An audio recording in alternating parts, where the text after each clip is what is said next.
Mis encuentros con camellos. Por 3 veces entré en contacto con camellos y aquello concluyó en circunstancias trágicas. «Tengo que enseñarte el mercado de camellos», decía mi amigo justo tras mi llegada a Marrakech.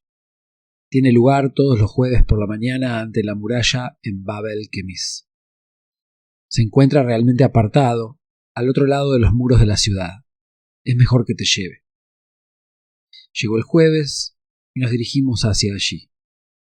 Era algo tarde cuando llegamos a la inmensa plaza frente a la muralla de la ciudad, ya casi al mediodía. La plaza estaba medio vacía. Al otro extremo, unos 200 metros más allá de nosotros, había un grupo de personas. Pero no vimos ningún camello.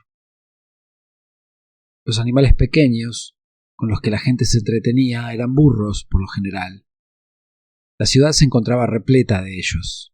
Portaban todo género de cargas y solían ser tan maltratados que no deseaba ver más. «Llegamos demasiado tarde», dijo mi amigo. «El mercado de camellos ha terminado». Me condujo hasta el centro de la plaza para convencerme de que verdaderamente no había nada más que ver. Pero antes de que se detuviese, vimos cómo se dispersaba un grupo de gente. En medio de ella apareció un camello erguido sobre 3 patas. La cuarta le había sido atada al cuerpo.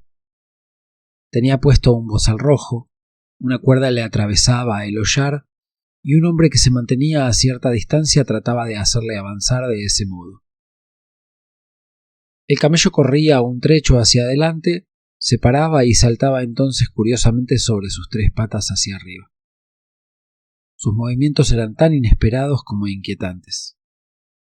El hombre que debía guiarlo cejaba siempre en su empeño. Temía acercarse demasiado al animal y no parecía nada seguro cómo se comportaría éste a continuación. Pero tras cada sobresalto tiraba de nuevo y esto le permitió arrastrar al animal muy lentamente en una determinada dirección. Permanecimos parados y bajamos la ventanilla del coche. Nos rodearon niños pedigüeños. Por encima de sus voces mendicantes oíamos los gritos del camello. Una de las veces saltó con tal fuerza hacia un lado que el hombre que lo guiaba perdió la cuerda. Las personas que se encontraban a cierta distancia se alejaron. La atmósfera que rodeaba al camello estaba cargada de miedo, pero más miedo sentía aún el camello. El guía corrió un trecho junto con él y con la velocidad de un rayo agarró la cuerda que serpeaba por el suelo. El camello saltó lateralmente hacia arriba en un movimiento ondulante, pero no logró soltarse, siendo arrastrado de nuevo. Un hombre, en el que no habíamos reparado hasta entonces, apareció tras los niños que rodeaban nuestro automóvil. Se apartó a un lado y nos explicó en un francés entrecortado: «El camello tiene rabia, es peligroso. Lo conducen al matadero. Hay que tener mucho cuidado». Adoptó un gesto grave. Entre frase y frase oíamos los gritos del animal. Le dimos las gracias por su información y nos fuimos entristecidos de allí. Durante los días siguientes hablamos con frecuencia del camello rabioso. Sus desesperados movimientos nos habían dejado una huella profunda. Habíamos ido al mercado con la esperanza de ver centenares de esos apacibles y curvilíneos animales. Pero en la gigantesca plaza solo encontramos uno, sobre 3 patas, atado en su última hora. Mientras todavía luchaba por su vida, nos fuimos de allí. Días después pasamos frente a otro sector de las murallas de la ciudad. Anochecía. El resplandor rojo se extinguía sobre el muro. Retuve en mis ojos tanto como me fue posible la imagen del muro y me regocijé ante su progresiva mutación cromática. Divisé en su sombra una gran caravana de camellos. La mayoría se habían dejado caer sobre sus rodillas, otros permanecían todavía en pie. Unos hombres con turbante en la cabeza se movían laboriosos, pero tranquilos. Entre ellos era la imagen del sosiego y el crepúsculo. El color de los camellos se convirtió en el del muro. Nos apeamos y nos mezclamos entre los animales. Cada docena cumplida de ellos se arrodillaba en círculo alrededor de un montón de forraje dejado caer por los camelleros. Estiraban el cuello, tomaban el alimento con la boca, echaban la cabeza hacia atrás y rumiaban plácidamente. Los observamos atentamente y vimos que tenían rostro. Se parecían entre sí y al mismo tiempo eran muy diferentes.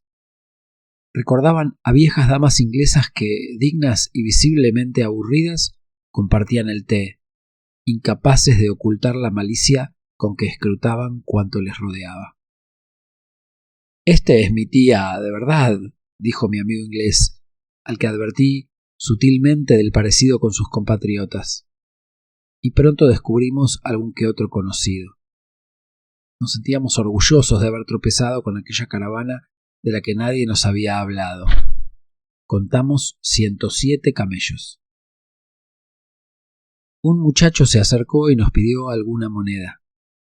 Su cara era de un color azul oscuro, al igual que sus ropas. Era arriero y su apariencia similar a la de los hombres azules que viven al sur del Atlas. El color de sus vestidos, así se nos había dicho, comparte el de la piel, y de este modo todos, hombres y mujeres, son azules, la única raza azul. Procuramos alguna información sobre la caravana de nuestro joven arriero, agradecido por la moneda recibida. Pero tan solo dominaba unas pocas palabras en francés. Venían de Gulimin, tras 25 días de camino. Esto fue todo cuanto pudimos entender. Gulimin se encontraba lejos, al sur, en el desierto, y nos preguntábamos si la caravana de camellos habría cruzado el Atlas. También nos hubiese gustado saber cuál sería su próxima meta, ya que no podría ser este, al pie de los muros de la ciudad, un buen final de trayecto, y los animales parecían fortalecerse para esforzados trabajos futuros. El muchacho azul oscuro, incapaz de decirnos nada más, se esmeró en atenciones hacia nosotros y nos condujo hasta un delgado y todavía esbelto anciano con turbante blanco que se mostró respetuoso. Hablaba un buen francés y respondía locuazmente a nuestras preguntas. La caravana venía desde Gulimin y era cierto que llevaba ya 25 días de camino. ¿Y hacia dónde continúa? No muy lejos, confesó. Se venden aquí mismo para la matanza. ¿Para la matanza? Ambos nos sentimos consternados. Incluso mi amigo, que en su país es un furibundo cazador.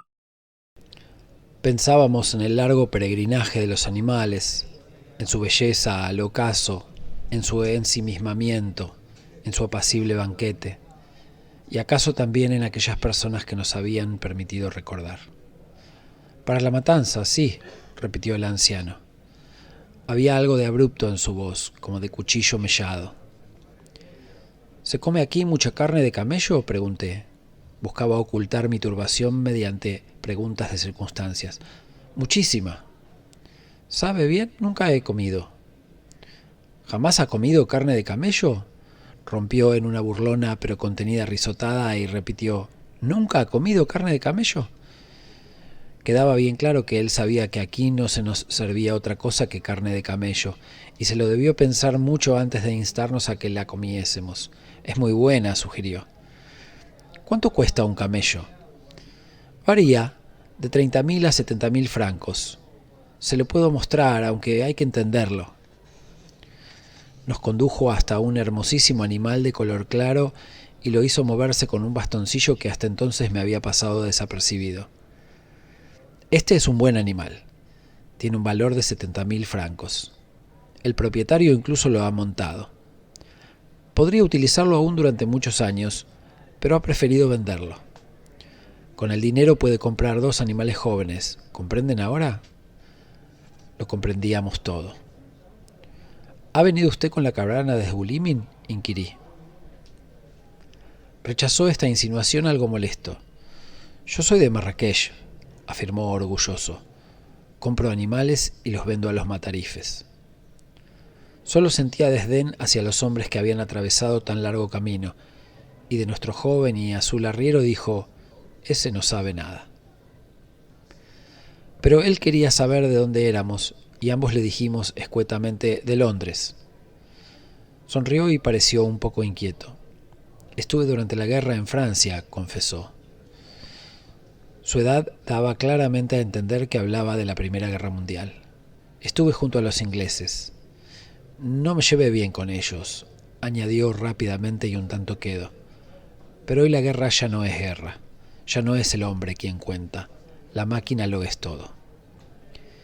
Dijo algo más sobre la guerra que sonó más bien resignado. «Eso ya no es guerra». Asentimos al respecto y pareció olvidar que veníamos de Inglaterra. «¿Están vendidos todos los animales?», pregunté todavía. «No, no se pueden vender todos. Los que quedan continúan hacia Setat». «¿Conocen ustedes Setat?» «Está camino de Casablanca, a 170 kilómetros de aquí. Allí se encuentra el último mercado de camellos. Los demás se venden allí». Le dimos las gracias y se despidió sin más reverencia. No volvimos a caminar entre los camellos. Habíamos perdido la ilusión necesaria para ello. Casi había oscurecido cuando abandonamos la caravana. La imagen de los animales no me abandonaba. Pensaba con recelo en ellos, pero también como si desde siempre hubiesen depositado su confianza en mí. El recuerdo de su último banquete se unía al de la conversación sobre la guerra. La idea de visitar el mercado de camellos el jueves próximo permanecía aún así viva en nosotros. Decidimos partir por la mañana temprano y quizás esperábamos obtener esta vez una impresión menos sombría de su existencia. Volvimos frente a la puerta del Kemis. El número de animales que encontramos no era demasiado grande. Se perdían en la amplitud de la plaza que resultaba difícil de llenar. A un lado se alineaban de nuevo los burros. No nos acercamos a ellos y permanecimos con los camellos. Reunidos en grupos de tan solo 3 o 4, e incluso a veces uno solo junto a su madre. En principio nos parecieron todos tranquilos. Lo único ruidoso eran grupos pequeños de hombres que regateaban enérgicamente. Pero nos pareció como si los hombres, algunos de ellos entre los animales, desconfiasen. No se acercaban demasiado a ellos o tan solo lo hacían cuando era verdaderamente necesario. No transcurrió mucho tiempo cuando nos llamó la atención un camello que parecía resistirse contra algo. Gruñía, rezongaba y giraba la cabeza enérgicamente hacia todas partes. Un hombre intentaba ponerlo de rodillas y como no le obedeciese, le ayudó a bastonazos. De entre las otras 2 o 3 personas que se encontraban a la cabeza del animal y se ocupaban de él, destacaba uno en particular. Era un hombre fuerte, recio, de faz oscura y tremenda. Permanecía firme, sus piernas como enraizadas al suelo.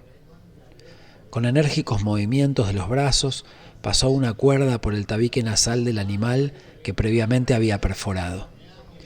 Hocico y cuerda se tintaron de rojo por la sangre. El camello se contorsionaba y chillaba, y pronto comenzó a bramar frenéticamente. Por último, tras haberse arrodillado, saltó de nuevo e intentó zafarse, mientras el hombre tiraba de la cuerda con mayor ahínco. La gente ponía todo su empeño en sujetarle, y aún estaba ocupada en ello cuando alguien nos abordó y dijo en un francés entrecortado: «Lo huele, huele al matarife. Fue vendido para la matanza, ahora va al matadero». «¿Pero cómo puede olerlo?», preguntó mi amigo incrédulo. «El que está ante él es el matarife», y señalaba al hombre hosco y macizo que nos había llamado la atención. «El matarife viene del matadero y huele a sangre de camello, y eso no le gusta al camello. Un camello puede ser muy peligroso. Cuando tiene la rabia llega por la noche y mata a la gente que duerme». «¿Cómo puede matar a la gente?», le pregunté. «Mientras las personas duermen, viene el camello, se arrodilla sobre ellas y las ahoga. Hay que ser muy precavido. Las personas perecen antes de que despierten». «Sí, el camello tiene muy buen olfato. Cuando reposa de noche junto a su amo, ventea ladrones y despierta al amo. Su carne es buena, debe comerse. Ça donne du courage. Al camello no le gusta estar solo. Solo no va a ninguna parte. Cuando un hombre trata de llevar su camello a la ciudad, tiene que encontrar otro que le acompañe. Tiene que pedir uno prestado. De lo contrario, no lleva su camello a la ciudad. No quiere estar solo. Yo estuve en la guerra. Tengo una herida, miren, aquí. Y se señaló el pecho. El camello se había calmado un poco y volví la mirada por primera vez hacia el orador. El pecho parecía hundido y el brazo izquierdo estaba rígido. El hombre me resultaba conocido. Era pequeño, flaco y muy serio. Me preguntaba dónde lo había visto antes. ¿Cómo se mata a los camellos? Se les corta la yugular. Tienen que desangrarse. Si no, no se les debe comer. Un musulmán no debe comerlos si antes no han sido desangrados. No puedo trabajar por culpa de esta lesión. Por eso hago aquí un poco de guía. Hablé con ustedes el pasado jueves. ¿Recuerdan al camello rabioso? Yo estaba en Safi cuando llegaron los americanos. Luchamos contra los americanos, pero no mucho. Entonces fui reclutado por el ejército americano. Allí había muchos marroquíes. Estuve con los americanos en Córcega y en Italia. Estuve en todas partes. El alemán es un buen soldado. Lo peor fue el casino. Aquello sí que fue grave. De allí me viene la lesión. ¿Conocen ustedes el casino? Comprendí poco a poco que se refería a Monte Cassino. Me hizo una descripción de la amarga batalla y estuvo, él, de ordinario tranquilo e impasible, tan vivaz en ello como si se tratase de los criminales antojos de camellos rabiosos.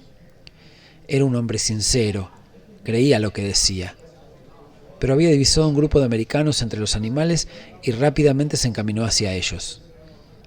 Se esfumó tan aprisa como había aparecido, y lo encontré bien. Yo había perdido de vista y de oído al camello que ya no bramaba y deseaba volverlo a ver. Pronto lo encontré. El matarife lo había puesto en pie. Se arrodillaba de nuevo. Dio un respingo que otro con la cabeza. La sangre del hollar se había extendido aún más. Sentí cierto alivio por los escasos y engañosos momentos en los que se le dejaba solo. Pero no pude mirar mucho tiempo y salí de allí a hurtadillas, pues ya conocía su destino. Mi amigo se había retirado durante el relato del guía. Iba tras el rastro de cualquier inglés. Le busqué, y cuando lo hube encontrado, al otro extremo de la plaza, había ido a parar junto a los burros. Quizás se encontraba aquí menos incómodo.